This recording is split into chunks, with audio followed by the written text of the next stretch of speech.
enquanto desligadas, câmeras desligadas, áudio desligado, vai mantendo, por favor, porque melhora muito a conexão, especialmente que eu estou em Ouro Preto e agora armou um tempo de quase um dilúvio aqui, tá? Espero que a conexão não falhe. Se a conexão falhar, eu vou voltar para esse link e continuar a apresentação daqui, tá? Então, daí vocês podem manter aqui na sala. Inicialmente, gostaria de agradecer a todo mundo, né, pela presença. Fico muito feliz com a quantidade de gente que está participando e pessoas que são de diferentes áreas, né? Eu não imaginei que em tão pouco tempo ia aparecer gente, né, como eu acabei de conhecer o Manuel aí, da Anexa, e provavelmente outras pessoas da Anexa que estão querendo entrar, né? Isso só reflete como é que está o nosso país, todo mundo em casa aí, acho que meio de saco cheio de não fazer nada, né? Brincadeira. A gente está todo mundo trabalhando dentro dos seus limites aí, né? O que eu falei, inicialmente, a gente tinha pensado nisso com o pessoal do Student Chapter. Para quem não sabe, o capítulo estudantil de Geologia Econômica aqui da UFOP, mas a gente tem vários outros no Brasil também. E a gente queria fazer pequenas lives, né, de 15, 20 minutos. Essa é a ideia da live de hoje também. E eu vou continuar essas lives ao longo das próximas semanas. Então, eu peço vocês que também me deem um feedback sobre outros programas que a gente pode utilizar para ser mais acessível, talvez YouTube, talvez lives no Instagram, mas Instagram talvez nem todo mundo tenha, mas acho que talvez o YouTube seja uma melhor forma. E a gente vai vendo o que pode fazer. Então, eu estou gravando, quem perder, eu dou uma forma de disponibilizar, me manda e-mail que não tem problema, tá? A gente pode, então, nas próximas vezes, pensar essas lives, tá? Juntamente. O que eu pretendo fazer nas próximas semanas? Que a gente consiga ir cada vez mais aprofundando em assuntos de geologia econômica, de depósitos minerais, né? Então, eu falei isso para o pessoal do Student Chapter, né? Eu não quero dar uma aula de geologia econômica aqui, eu quero, na verdade, dar pequenas coisas que a gente pode pensar sobre depósitos minerais, uma vez que a gente tem aqui, são 46 pessoas nesse momento, um público muito diverso, muito distinto, tá? Alunos meus que talvez ainda não fizeram geologia econômica, e o pessoal que trabalha com exploração mineral, né? Então, a gente tem um público muito variado aí assistindo a essa live. Também não sou youtuber, viu, gente? Para mim, tudo isso é muito novo, então vocês podem dar dicas depois, tá? Então, hoje a gente vai entrar num conceito muito básico de depósitos minerais. E eu não quero aqui, só para falar uma coisa antes, né? E eu vou ressaltar isso lá no final. Isso faz parte de um programa aqui que foi criado pelo professor Pedro Val, né, que é o Ciência para Quem Precisa. A gente vai tentar fazer, vários professores vão tentar começar a dar live sobre isso, sobre diversos assuntos, para a gente tentar aumentar esse movimento no Brasil e arrecadar cada vez mais doações para as pessoas que precisam. Mas, enfim, eu falo disso lá no final, tá? Ver se está passando aqui. Bom, por que eu falei que eu não quero falar de geologia, de uma aula clássica que vocês todos tiveram de geologia econômica, né, na graduação de vocês? Porque, basicamente, como que a gente aprendeu depósitos minerais na nossa vida aí ao longo da graduação, da pós-graduação, ou de quem está aí trabalhando com exploração mineral, geologia de mina, de forma geral? O que a gente muito aprende é colocar todos os depósitos na sua caixinha, né? Então, a caixinha do pórfiro, caixinha do SEDEX, caixinha do MVT, caixinha de depósitos do tipo VHMS, de ouro orogênico, e depósitos do tipo IOCG e vários outros depósitos, né? Agora, o que eu quero chamar a atenção nessa live, e por isso que eu quero fazer ela em pouco tempo, né, não ultrapassar muitos 20 minutos, é que, na verdade, é muito mais importante do que a gente colocar depósitos em caixinhas, a gente compreender os processos fundamentais na formação de depósitos minerais, né? Então, muito mais do que eu entender e a eterna briga, se pórfiro e OCG, por exemplo, são associados, é entender quais os processos formadores de cada um desses depósitos. O que eu posso ver de características em cada um, no IOCG, que eu não vejo no pórfiro, né? E, principalmente, quais os processos que levam à formação de cada um deles. A gente sabe que muitos desses depósitos ocorrem em ambientes muito semelhantes, né? E podem ter sua gênese muitas vezes relacionada num único evento, em vários eventos, ou especialmente num ambiente específico. Pessoal, outra coisa. Depois, vocês podem usar o chat ao final, para fazer inscrições de perguntas, tá? Daí a gente abre o áudio, vocês abrem o áudio e fazem as perguntas, beleza? Bom, eu vou aqui partir mais ou menos para duas vertentes nessa apresentação. Eu quero dizer isso pelo seguinte: todo mundo aí sabe que depósitos minerais são concentrações anômalas de algum elemento de interesse na crosta terrestre, né? Então, se a gente pega, por exemplo, cobre, concentração média na crosta, a gente tem mais ou menos os 55 ppm. Quando a gente vai para formar um depósito, obviamente isso aqui, eu sei que o pessoal da exploração aí pode querer me matar, isso aqui vai ser muito variado, né? De acordo com a área que a gente está, com o local, com a acessibilidade geográfica, com fatores econômicos, né? Mas, em termos gerais, a gente tem que valores econômicos são mais ou menos nessa faixa para cobre, 10.000 ppm para níquel e 8 gramas por tonelada, 8 ppm para ouro, né? Ou seja, a gente tem que ter algum fator de concentração aqui, desses elementos de interesse econômico, para a gente chegar nessas concentrações que a gente quer, né? Então, basicamente, ao longo vou tentar aqui me ater a 20 minutos de palestra, o que a gente tem que depósitos minerais são?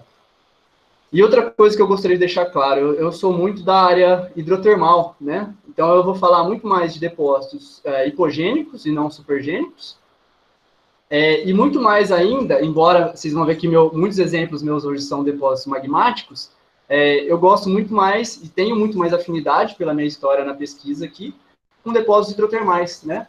Então, o que a gente pode fazer num conceito amplo e geral?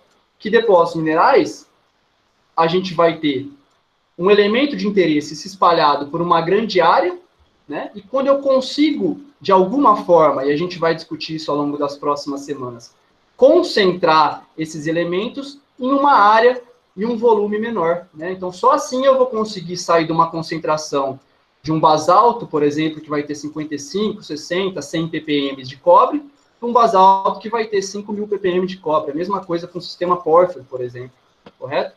Então, como eu não vou tentar aqui falar sobre cada modelinho, embora eu sempre vá me utilizar desses modelos, eu tentei fazer essa apresentação abordando dois aspectos principais: os processos geológicos e o comportamento geoquímico dos elementos, tá?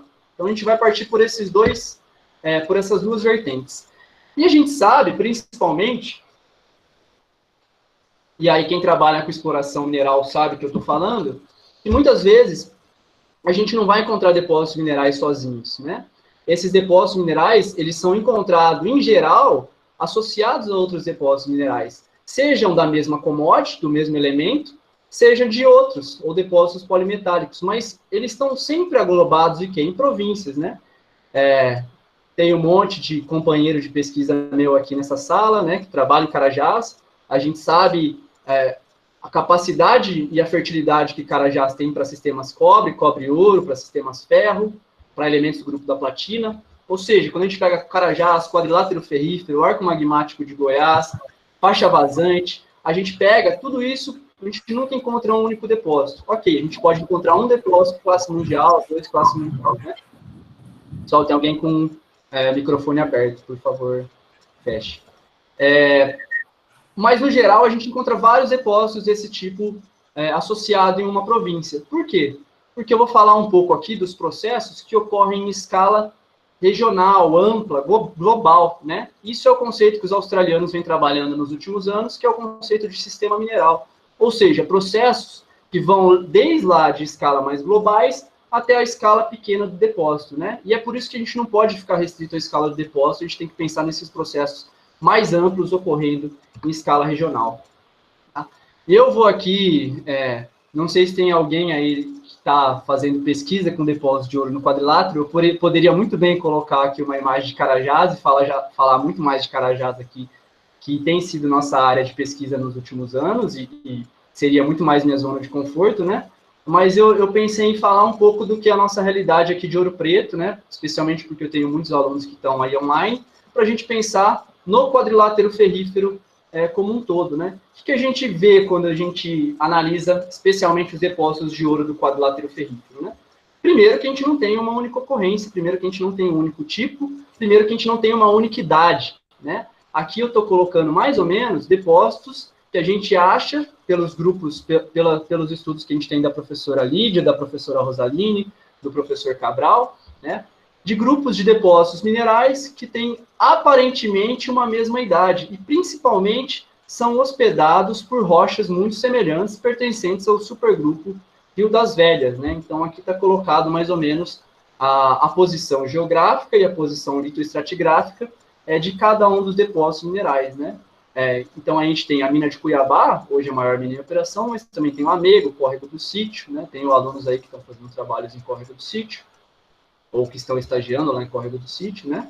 Ou seja, são depósitos muito interessantes. Morro Velho e Cuiabá são depósitos de classe mundial, né?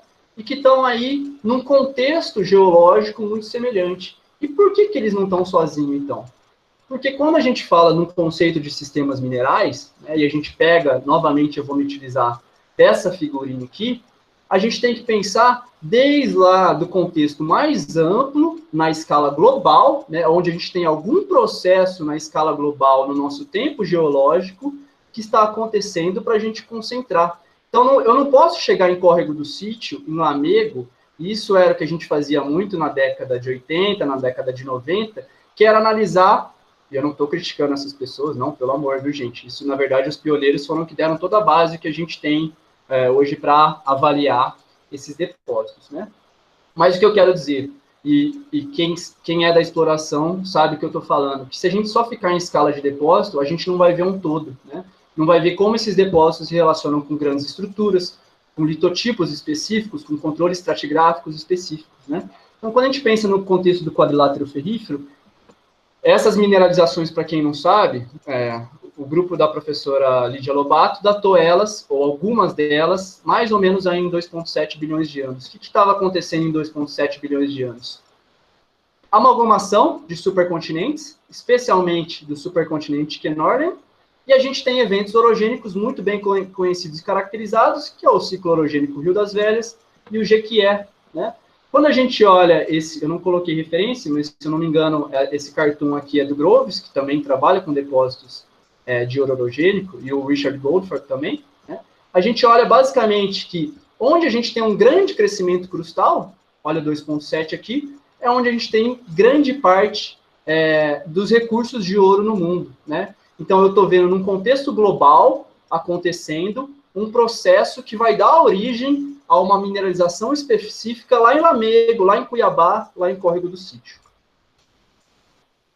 Quando eu passo para uma escala, eu saio lá do global, da escala de Craton, começo a vir para uma escala mais de província, a distrito, o que eu tenho? Agora eu vou pegar o nosso contexto aqui do quadrilátero, né? E onde estão hospedadas essas mineralizações, que especialmente se concentram, não me matem, eu sei que tem outras mineralizações auríferas, possivelmente brasilianas, hospedadas na formação Cauê, né? Eu sei que Córrego do Sítio também tem idades, especialmente na borda leste do quadrilátero, a gente tem cada vez mais influência do brasiliano, né? Mas o que a gente vê é que boa parte dessa fertilidade que a gente tem para o Greenstone Belt Rio das Velhas é dada tanto no Meso quanto no Arqueano, né? Devido aos diversos ciclos orogênicos que a gente tem, Rio das Velhas 1, Rio das Velhas 2, deformação, metamorfismo, vulcanismo e circulação de fluidos, né? Então, os fluidos hidrotermais aqui, durante toda essa evolução do Greenstone Belt Rio das Velhas,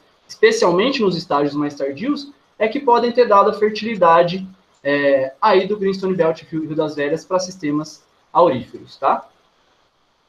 Esse é um cartoon retirado de Farina e Colaboradores, que era de um aluno de pós-doc aqui do professor Cristiano Lana. Tá? Então, tem trabalhos muito interessantes, tanto com as suítes TTGs, quanto com as partes do Greenstone aqui. Tá? E quando a gente chega em escala cada vez mais reduzidas, né? Então, a gente pega numa escala de distrito a depósito. O que eu começo a observar nessa escala? Né? Que as estruturas, por exemplo, começam a ser muito importantes para depósitos de ouro orogênico, né? Para quem já viu isso, a gente sabe que depósito de ouro orogênico, a gente tem um controle estrutural essencial na formação para esses depósitos auríferos, especialmente para a gente concentrar fluidos em algumas zonas de interesse. Quem é de Carajás também sabe que eu estou falando que muitas vezes os depósitos não estão concentrados nas grandes zonas de cisalhamento, especialmente do Cinzento e lá de Canaã, mas estão nas falhas subsidiárias. Por quê? Porque estruturas de segunda e terceira ordem, elas concentram, ou seja, elas abrem muito mais espaço muito semelhantes a fraturas de Riedel, né? Elas abrem mais espaço para a gente percolar fluido, precipitar e precipitar metais, tá? Então, o que a gente observa é isso. Então, se a gente vai lá em Lamego, Córrego do Sítio, a gente vê muitas dessas estruturas que canalizam e depois precipitam ouro ao longo dessas estruturas. Então, aqui a gente está numa escala de depósito, de distrito a depósito, né? Acho que o pessoal aí do Student Chapter tem trabalhado muito com o professor Issamo para ver exatamente isso aqui. Aqui na nossa região, quais são as estruturas que controlam os depósitos de ouro orogênico, correto? Eu poderia aqui mais além, né? Colocar uma escala bem menor aqui, e, por exemplo, em Córrego do Sítio, a Jéssica e o Natan, que estão aí, sabem do que eu estou falando, né? Onde a gente vê mineralizações de ouro, especialmente concentradas, aonde a gente tem o quê? Teores maiores de arsenopirita. Então, tem arsenopirita, tem ouro. Não tem arsenopirita, não tem ouro, né? Nesse caso de Córrego do Sítio, também bertierita controla. Então, cada vez mais a gente sai para escalas menores. Ou seja, a gente sempre tem que olhar depósitos minerais, para o pessoal da Nexa que está aí agora, está entrando em Carajás, em Rio Maria, num sentido muito mais amplo e não restrito. Se eu fico restrito à escala do depósito, eu não consigo entender o que está acontecendo nos seus entornos. Parabéns, galera! De certa forma, óbvio que o conceito de sistemas minerais, e eu posso deixar artigos para vocês depois sobre isso, é muito mais amplo do que isso, muito mais amplo, né? A gente tem que depósitos minerais são sistemas efêmeros, ou seja, momentos muito pequenos no tempo geológico que a gente concentra fluido, concentra metais, diferencia magmas, né, para formar essas mineralizações. Mas, no todo, o que a gente precisa compreender para depósitos minerais e para sistemas minerais como um todo, são que os depósitos minerais, eles nada mais são, de forma bem simplista da minha parte aqui, que resultados de diversos processos geológicos que ocorrem em distintas escalas. Então, esse é o primeiro ponto e a primeira mensagem que eu queria deixar para vocês nessa apresentação, tá? Então, a primeira coisa é processos geológicos que a gente tem que entender em diversas escalas, e não só aí numa escala de depósito. E aí eu sempre ouço questionamentos sobre, então estudar depósito não é algo importante? Pelo contrário, né? Os depósitos minerais, e falo novamente por Carajás, são peças de um quebra-cabeça, né? Que fique bem claro isso. Então, a gente só consegue ter um contexto geral do que está acontecendo nessas grandes províncias quando a gente vê cada uma dessas peças, sejam depósitos de classe mundial, tipo Salobo, tipo Sossego, sejam depósitos bem menores, né? Como Grota Funda, Igarapé-Bahia, bom, Igarapé-Bahia é um classe mundial, GT46, e outros depósitos que ocorrem lá no Cinturão Sul, Bacuri, Bacaba. Então, a gente precisa entender isso como um todo, correto?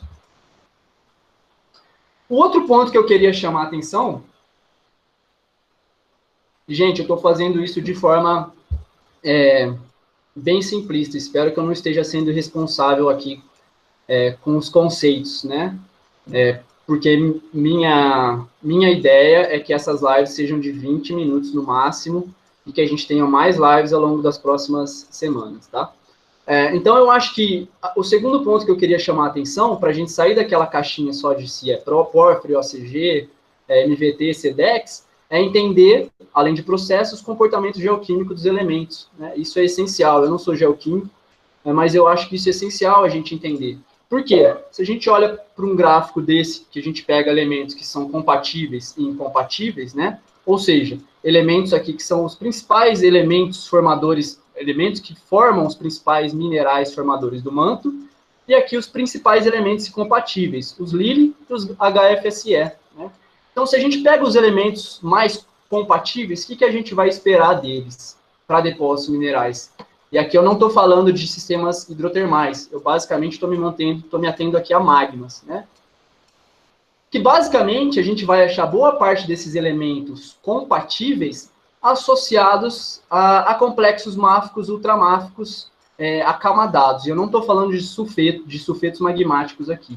Eu estou falando basicamente de diferenciação magmática, né? E contaminação com outros magmas. Aqui não vou entrar também em detalhes nos processos. Também espero que ninguém me pergunte muito, porque depósitos magmáticos não são a minha especialidade, mas que a gente pode concentrar alguns desses elementos de interesse. Por quê? Porque são elementos compatíveis e que vão formar os primeiros minerais daquela série de Bowie. Ou vão formar minerais, ou vão entrar na estrutura cristalina de outros minerais, né, que estão cristalizando.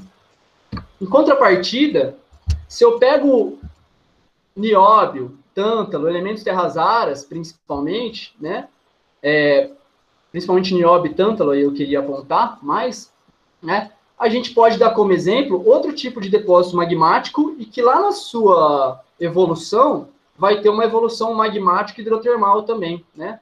Como esses magmas têm baixa viscosidade, eles começam toda vez sofrer exsolução de magmas e a gente vai gerando fluidos a partir disso.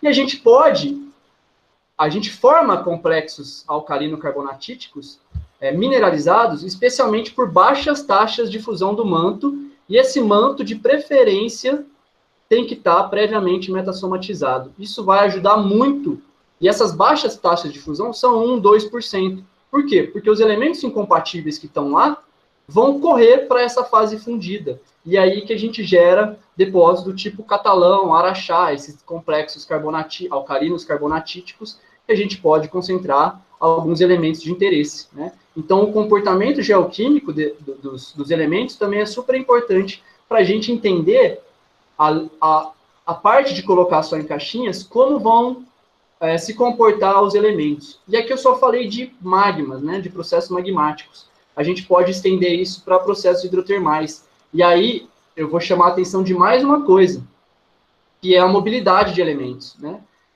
E aí, para quem não está acostumado com sistemas hidrotermais, eu falo para vocês quebrarem um pouco dos paradigmas clássicos que a gente tem de mobilidade de elementos.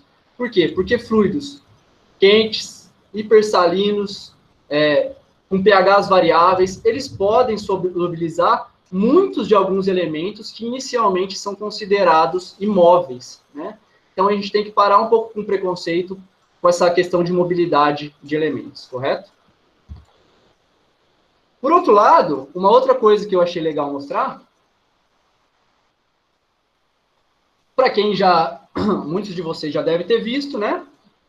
A tabela periódica da classificação de Goldschmidt, que a gente basicamente tem elementos litófilos, siderófilos, calcófilos e atimófilos, né? E aqui eu quero chamar a atenção especialmente para o caso do cobre, um elemento bem calcófilo e cujo principal mineral de minério que ele vai formar é a calcopirita. O que faz isso a gente pensar? Né? Principalmente que, para a gente formar depósitos de cobre, a gente vai precisar de enxofre. Então, vamos lá pensar em sistemas magmáticos hidrotermais.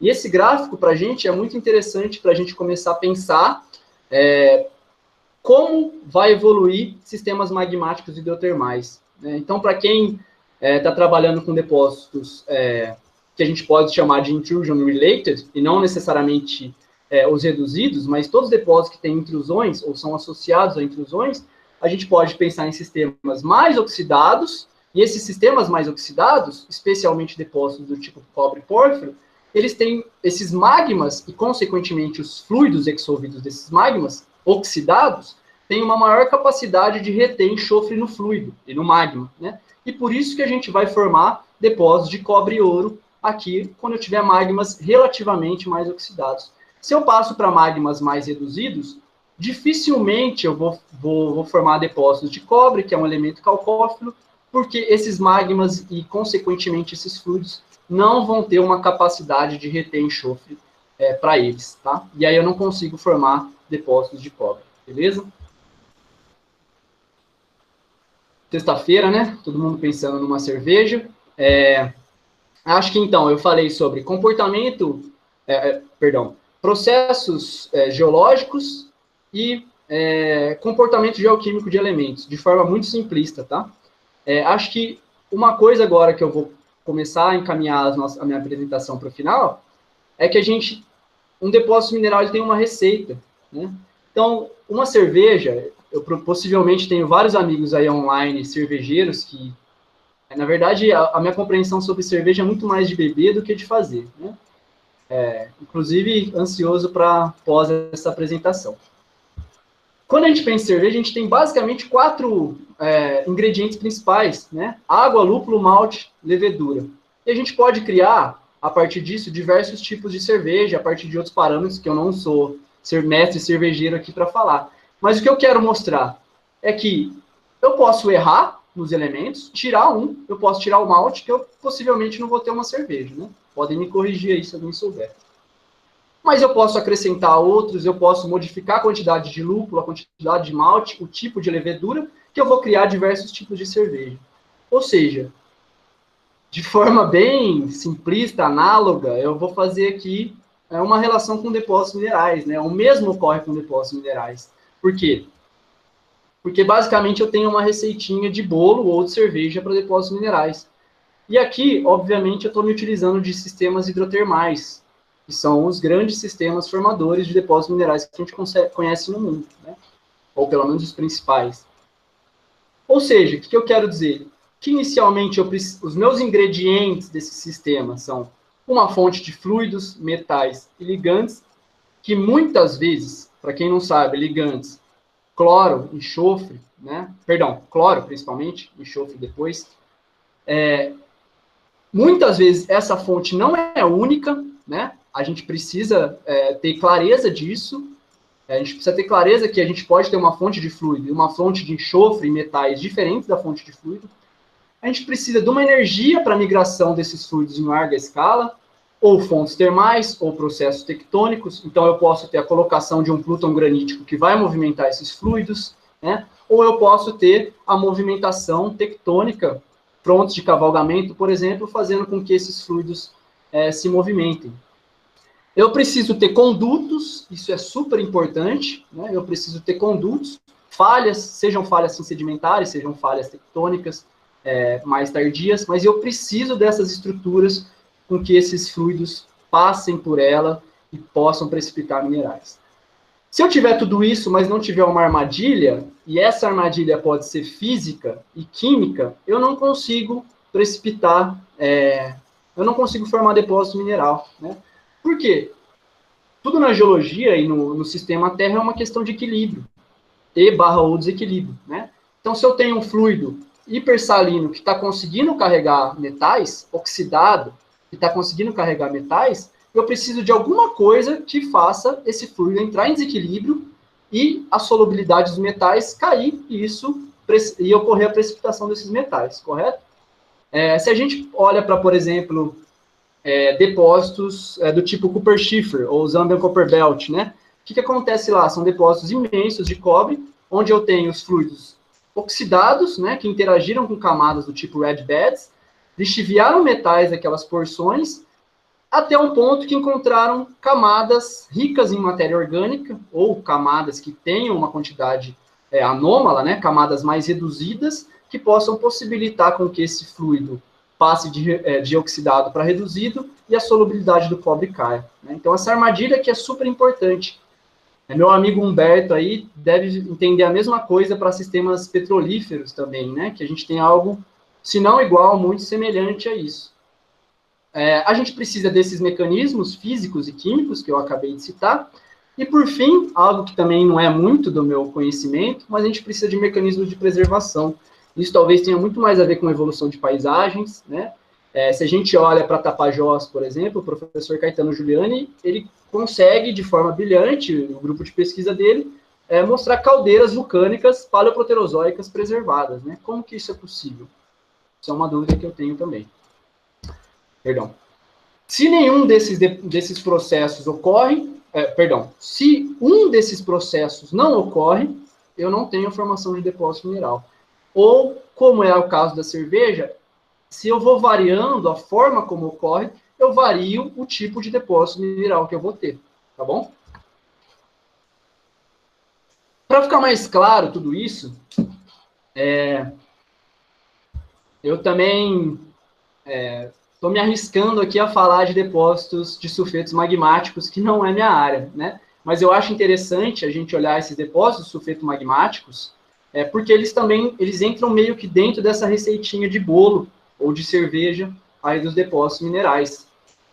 Por exemplo, eu preciso inicialmente ter altas taxas de fusão do manto, em torno de 20% mais ou menos, para a gente liberar o níquel. Se eu tiver baixa taxa de fusão, o níquel vai entrar na estrutura da olivina, né? E eu não vou segregar ele para a fase sulfetada. Eu tenho que ter essa alta taxa para permitir que o enxofre permaneça no fundido, né? Senão a solubilidade dele cai. e para principalmente liberar outros elementos de interesse, que é o que vão formar esses depósitos de níquel, cobalto e elementos do grupo da platina em geral. Né? Segundo, eu preciso ter uma ascensão muito rápida para a crosta.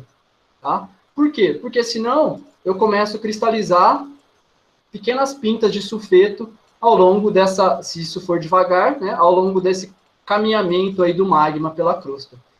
E aí a gente não vai ter aquele nosso cenário lá inicial que a gente tinha de áreas grandes para concentrando em áreas menores. Eu preciso que haja uma contaminação crustal interessante. Gente, esses modelos são, acho que, relativamente antigos. Talvez eu precise me atualizar no que esteja mais atual aqui dos depósitos de sulfetos magmáticos. Né? Então, eu preciso ter uma contaminação crustal com rochas ricas em enxofre, e acho que todo mundo pode pensar aí diretamente em evaporitos. Né? Evaporitos seria uma fonte de enxofre muito boa. Né? Eu preciso que haja uma segregação, depois que eu contaminei isso com enxofre, uma segregação de um fundido sulfetado, e que esse fundido sulfetado vai fazer o que com os elementos calcófilos? Puxá-los, né? Cobre, níquel, cobalto e IgP vão diretamente para essa fase sulfetada, e eu vou ter uma segregação do líquido silicático do nosso magma principal. Por fim, e aqui já menos importante, eu vou ter a cristalização desse fundido sulfetado, e aí sim, após ele ter tendo essa emissibilidade com o fundido silicático, eu vou ter a cristalização desses fundidos sulfetados, né? Por fim, obviamente, muitos desses depósitos são arqueanos, eu vou ter a deformação e como eu encontro eles aqui. E mais importante que isso é a preservação, né? Então aí está, eu poderia ter dado os exemplos de depósitos hidrotermais, que acho que eu tenho mais afinidade, mas eu preferi dar um depósito que eu acho extremamente interessante do ponto de vista geológico, extremamente didático também, para a gente falar um pouquinho deles aí, né? Especialmente porque envolve muitos conceitos de petrologia ígnea que a gente tem que saber.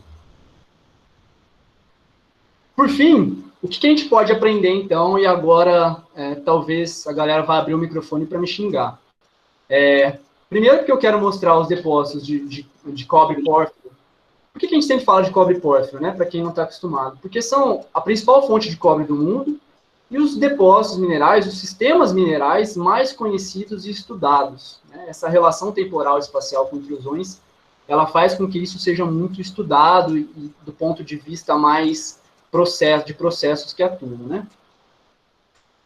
E eu pego os depósitos lá dos Andes, eu venho nessa franja andina aqui, onde eu tenho diversos depósitos, como a mina de Chuquicamata, por exemplo, Colauassi, e aqui a mina de Escondida, né, uma mina gigantesca de cobre, de idade aí de 37 milhões de anos, né, um depósito tipo cobre pórfiro, associados a sistemas, esse é um modelo do Richard Sillton, e isso é um sistema mineral, a gente entender que a gente não tem só uma intrusão, mas várias intrusões de várias idades que vão criando sistemas minerais, um sistema magmático hidrotermal que em porções mais rasas eu posso achar depósitos do tipo epitermal, né?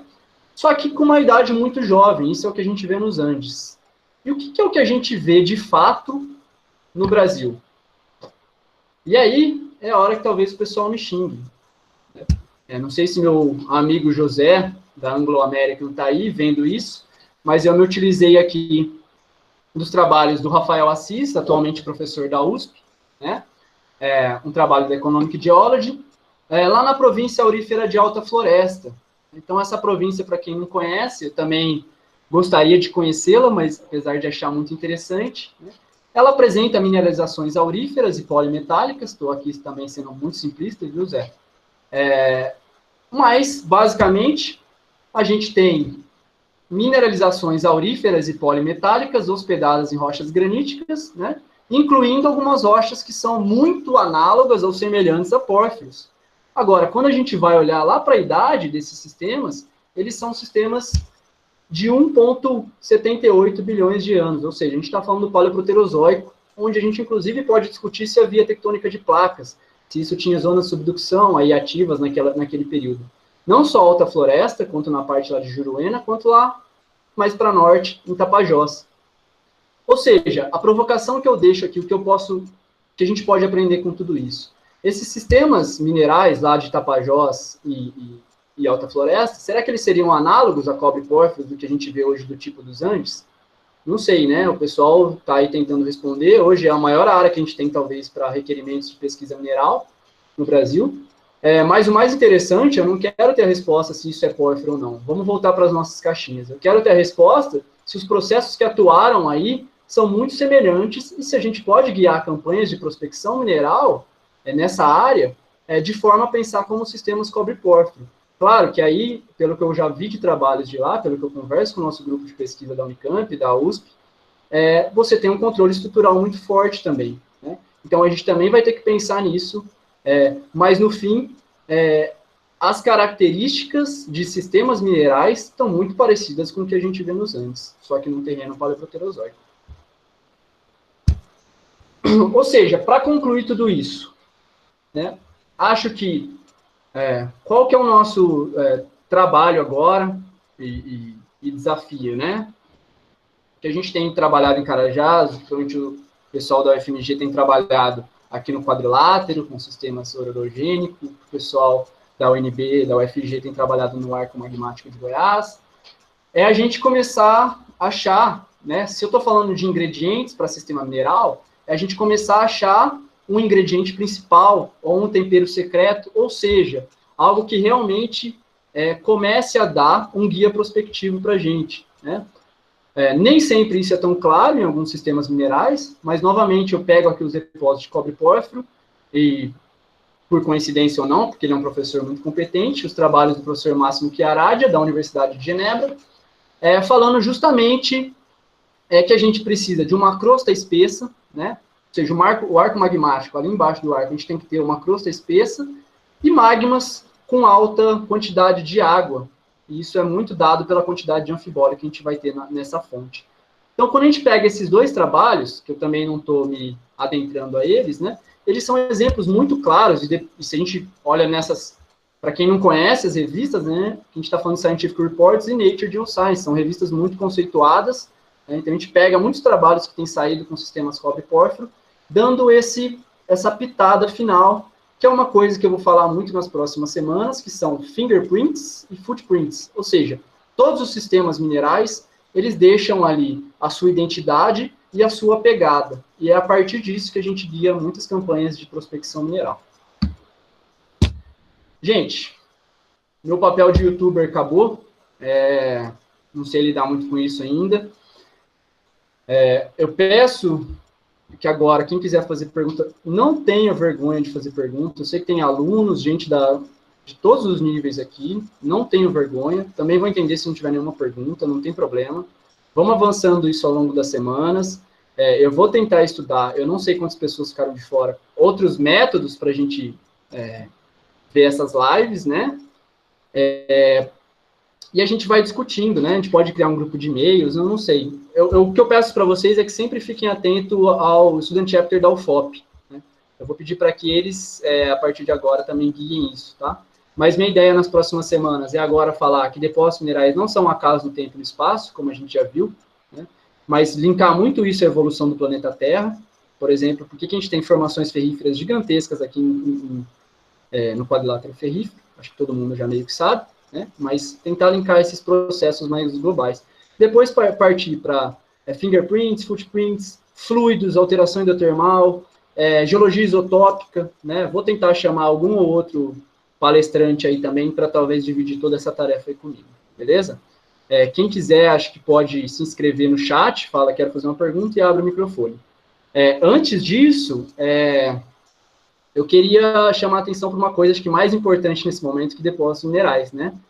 E talvez, bom, acho que muito mais importante nesse momento, né? Então, a gente vive aqui, eu não vou só fazer propaganda de uma instituição, né? Mas nesse momento, por eu ser professor de Ouro Preto e morar em Ouro Preto, o nosso programa do Ciência para Quem Precisa vai atingir espero que atinja várias outras áreas e várias outras cidades, para que cada um faça propaganda da sua. Mas, para quem não sabe, Ouro Preto é uma cidade muito turística e muito dependente da UFOP, né? Então, nesse momento, a gente tem o turismo e a UFOP parados. Então, a gente tem um problema, ou vai ter problemas seríssimos com a alimentação das pessoas, por exemplo, né? Então, aqui, já se criou, e cada vez eu vou fazer uma propaganda de uma aqui de Ouro Preto, ou Mariana, ou Itabirito, ou Belo Horizonte, né? Mas aqui eu deixei alguns números de telefones, eu já entrei em contato com algumas pessoas, o trabalho está sendo sério mesmo, para coleta de alimentos, tá? Alimentos, produtos de limpeza. Eu sei que tem muita gente que não é de Ouro Preto, muita gente de todo o país, mas também acho que, sempre falei na minha vida que justiça social está muito acima de caridade, mas acho que nesse momento esse tipo de ação também é muito válido, tá? Então, de forma que a gente tente se unir para ajudar essas pessoas que minimamente elas tenham uma vida digna aí nos próximos semanas e meses. Beleza? No mais, é isso. Gostaria de abrir agora para perguntas, se eu souber responder. Se não, eu gostaria de pessoas da exploração mineral, de qualquer área aí que queiram perguntar. Tá? Então, obrigado, pessoal. É isso. Vamos conversando aí. Nas próximas vão ter mais... vão ter próximas, tá? E a gente vai conversando aí. Sempre, eu acho que até extrapolei um pouquinho o meu tempo, mas eu sempre vou tentar fazer mais ou menos por aí, tá? Aulas com 20 slides, com temas muito específicos. Depois, quem precisar, me manda e-mail, que eu indico artigos específicos dos temas que eu estou falando. Beleza? Brigadão aí, se alguém tiver, pode abrir o microfone e perguntar. Se não, pode começar a sair da sala também. Um abraço. Meu e-mail está aqui, ó. Eu posso ver, eu vou estudar ainda, pessoal, onde eu vou deixar a gravação, tá? Vou falar com o pessoal do Student Chapter aí, talvez colocar no YouTube deles, algo do tipo, beleza? Eu vou parar a gravação agora, inclusive, para isso.